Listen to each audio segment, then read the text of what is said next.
Welcome to Burlap Teachers. Enjoy the video. In this video, I will explain how to apply for SETC tax credit. Start by confirming your eligibility, gather project permits and invoices, and designate the responsible contact. Next, calculate eligible costs, check any local thresholds, and complete pre-application forms if required. Keep organized records, timelines, and receipts to speed approval. Finally, submit your application through the designated portal and follow up with the program officer for any clarifications or supplemental materials. To apply for SETC tax credit, gather all required documents now so you won't delay.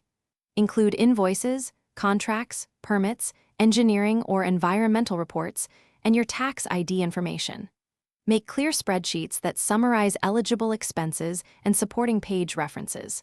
Verify that each document matches application line items and dates.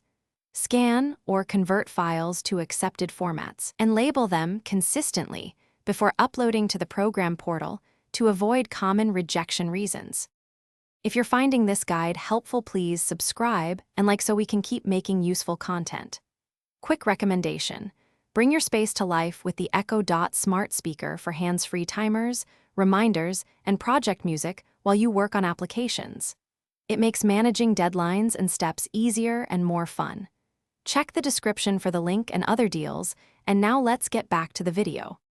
Use these practical filing tips to improve your chances for SETC approval. Recheck calculation worksheets for eligible cost caps and approved percentages, and confirm rounding rules. If signatures are required, use certified mail or secure e-sign tools and retain tracking numbers.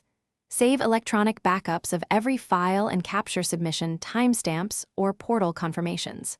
Finally, follow up with the program contact within 2 weeks to confirm receipt and address any requested clarifications quickly.